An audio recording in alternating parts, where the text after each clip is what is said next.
Debat Alas Wonomarto itu ketika tadi kan Alas Wiswamarto dibuka untuk dijadikan keraton Indraprasta atas perintah Bathara Indra, terus kemudian dikuasai oleh makhluk yang tidak bisa dilihat oleh manusia. Terus setelah itu kan di zaman Pandhawa mulai ada, itu kan kemudian diperintahkan lagi untuk dibuka alas itu. Untuk Indraprasta harus mulai terlihat. Nah, disinilah mulai yang dinamakan Debat Alas Wonomarto gitu. Kerajaan Ngamartapura atau Indraprastonya itu sudah ada, tinggal diwujudkan supaya bisa kelihatan masyarakat gitu. Inilah area 36 yang akan dibuka gitu. Ini yang harusnya segera yang seharusnya kita mulai teliti, dan paling tidak memang penjagaan dan penutupan ketat sekali, dan mereka juga masih belum menginginkan untuk dilihat oleh kita sekarang paling tidak. Tapi paling tidak kita juga harus ada usaha untuk membuat supaya mereka rela untuk dibuka gitu kan. Yang bikin mereka rela dibuka apa kita belum tahu, tapi paling tidak keberadaan mereka ada, itu bisa dijelaskan dengan berbagai cerita yang nyata itu ya, yang paling kelihatan ya waktu Bobo Plaret dan Hamengkubuwono IX sowan ke sana itu mungkin Gusti Pembayan pasti preso itu ketika Hamengkubuwono menggunakan mobil masuk laut ya. Jadi bukan jalan kaki masuk laut, pakai mobil, mobilnya masuk laut dan tidak tenggelam. Ringin Kurung itu menunjukkan tentang posisi alun-alun. Biasanya ringin kurung kan biasanya dua kiri kanan, dia ada pada posisi alun-alun. Alun itu kan kalau dalam bahasa Jawa alun itu artinya gelombang. Jadi ada ditandain dengan seperti sesuatu yang menjadi kayak pintu masuk gitu. Pintu masuk itu dan itu harus lurus. Itu kan yang dilalui oleh Hamengkubuwono IX maupun Bobo Paretperiodikarso pada saat menuju ke keraton Atlantis di selatan kita. Makanya ini kan kode bahwa kenapa keraton Jogja menghadap ke utara, karena keraton Atlantis itu menghadap ke utara. Kenapa kita masuknya dari arah utara ke selatan? Karena kalau kita menuju area 36 itu dari utara ke selatan. Kan ada alun-alun, di depan alun-alun itu ada ringin kurung. Di belakang ringin kurung baru kelihatan ada keratonnya. Jadi keratonnya ada di arah selatan dari pintu masuk keraton gitu, dari arahan. Tapi harus lewati alun-alun dulu, Pak. Harus lewati ombak-ombak dulu gitu kan. Ya, Bambang Permadi. Permadi itu Arjuna ketika masih muda ya.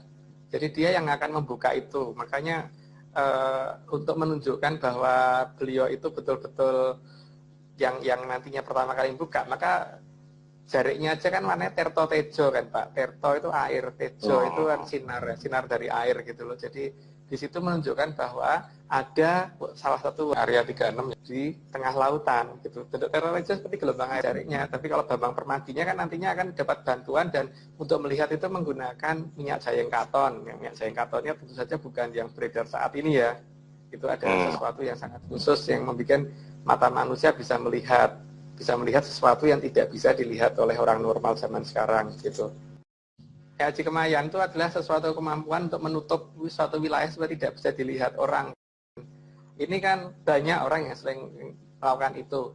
Beda dengan Panglimunan Pak ya. Kalau Kemayan itu cenderung menggunakan suatu cahaya yang lebih terang untuk menutupi sesuatu supaya menjadi tidak kelihatan. Jadi menutupi menjadi tidak kelihatan itu ada dua kemungkinan. Ditutup dengan sesuatu yang lebih gelap, atau dibikin terang banget sampai cilo. Sampai nggak ngeh di situ ada sesuatu. Cahaya makin terang itu bukannya makin kelihatan, makin nggak kelihatan. Jadi mata manusia juga hanya bisa menangkap frekuensi mata cahaya di berapa sampai berapa gitu aja kan Pak. Yang di atas itu nggak kelihatan, di bawah itu juga nggak kelihatan. Jadi sini yang di bagian tataran atas itu menggunakan Kemayan, kalau di bawah itu menggunakan Panglimunan. Dan di Jawa itu semua ada. Haji Kemayan banyak yang ngerti, bukan hanya orang-orang zaman dulu.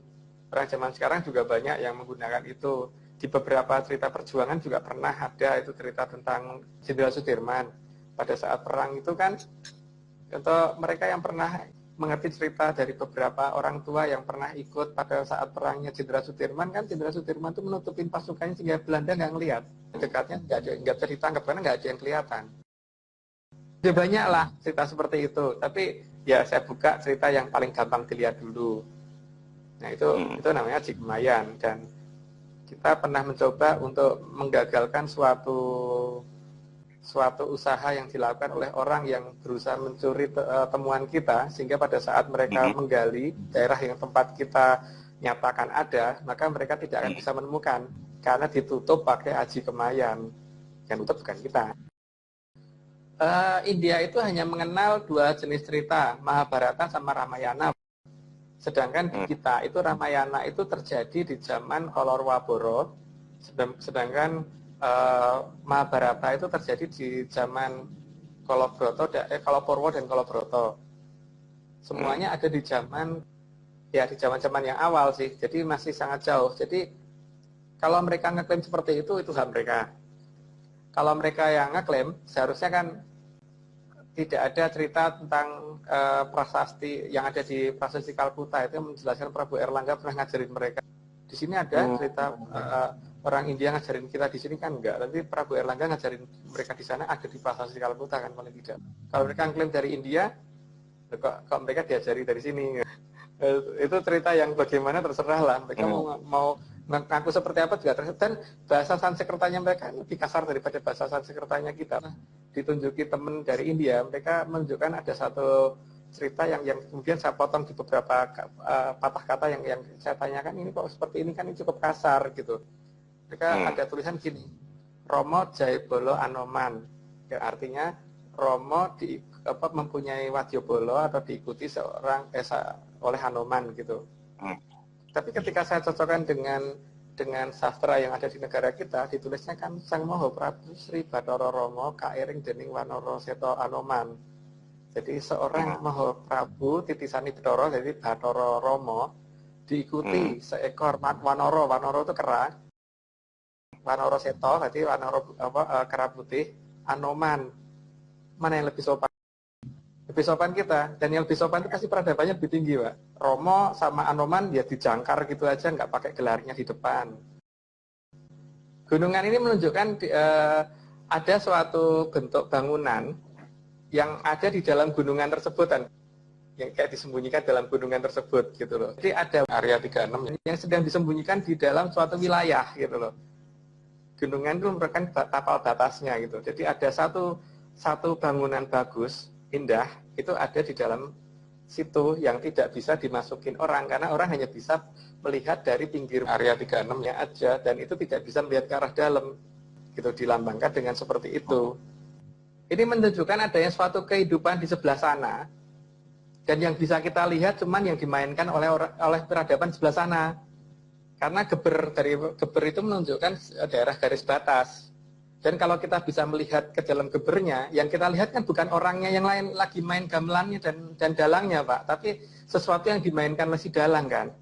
Jadi peradabannya jadi ada peradaban Dekoy yang ditunjukkan ke kita. Tapi di belakangnya ada lagi peradaban yang lebih besar. Sebenarnya itu maksudnya dari cerita wayang kulit tersebut gitu loh. Karena yang hidup kan bukan wayang kulitnya, tapi yang main gamelannya sama yang jadi dalangnya. Karena kita ada di peradaban sebelah, bukan di peradaban yang satu peradaban dengan si dalang. Jadi kan di sini masalahnya kan ketika banyak orang ngerti, oh di sana ada peradaban ini. Yang kita lihat baru peradaban Dekoynya, Pak, karena baru wayang yang dimainkan oleh peradaban sana, tapi peradaban sananya belum bisa kita lihat. Cerita tentang bertapa, berpuasa dan sebagainya itu kan itu cerita masyarakat kita ya. Tapi kan apakah kenyataannya pada zaman itu seperti itu kan kita nggak bisa menyatakan seperti itu. Artinya kan ada sesuatu cara tidak dengan berpuasa. Cuman ini nggak sampai ke kita karena ajaran kita diganti menjadi ajaran menjadi orang baik tapi nggak sakti. Sehingga beberapa ajaran diarahkan menjadi sesuatu yang kayaknya nggak bisa dijangkau. Misalkan ya mana mungkin kalau orang nggak misalkan suruh berpuasa 1000 hari gitu, nggak makan 1000 hari itu nggak mungkin kan. Jadi bukan itu. Pasti bukan itu, cuman ini berarti ada ajaran yang hilang gitu. Jangan lupa loh, negara kita adalah negara yang apa-apanya present. Coba lihat, kalau kita lihat negara seperti tensesnya orang Inggris itu ada future, ada past, ada present. Mereka membagi atas 3, karena mereka tidak bisa melihat past, tidak bisa melihat future, misalnya melihat present. Tapi di negara kita enggak, Pak. Lihatnya semua bahasa kita adalah present semua, baik masa lalu, masa depan, atau masa sekarang. Itu semuanya present. Artinya apa? Nenek moyang kita kalau meramal memang benar karena apa? Mereka ngerti kok masa depan itu present, masa lalu present, masa kini ya present. Dewi Cimambang itu putrinya Begawan Wilawo. Begawan Wilawo kan memang punya istri seorang widodari ya, jadi putrinya cantik sekali memang. Dewi Cimambang, dan Dewi Cimambang ini yang nanti akan membantu si Bambang Permadi untuk membuka Keraton Indrapasta ini yang saat itu sedang dititipkan ke bangsa yang tidak terlihat. Nah, tapi atas bantuan Dewi Jimambang dan Begawan Wilawo inilah nanti akan terbukanya itu gitu. Jadi di sini kan sebenarnya sudah dikasih guide ya kita bahwa yang akan bisa membantu adalah yang seperti ini. Cuman coba diterjemahkan sendiri dan cari sosok tersebut gitu kan. Maksudnya beliau kan wakil leluhur kita kan begitu kan. Ini ada guide-nya ada di situ gitu. Sehingga ya memang kita dari Tronggoseto mencari ini semua. Jadi memang mencari Dewi Jimambang itu sebenarnya siapa, Begawan Wilawo itu sebenarnya siapa, cara bertemunya bagaimana, dan cara bicaranya bagaimana, bahasanya seperti apa, sedang kita lacak memang. Silakan klik tombol subscribe dan aktifkan notifikasi pada tombol lonceng supaya tidak tertinggal video seputar misteri dan pembahasan menarik lainnya, dan klik tombol like juga jika sahabat menyukai video ini.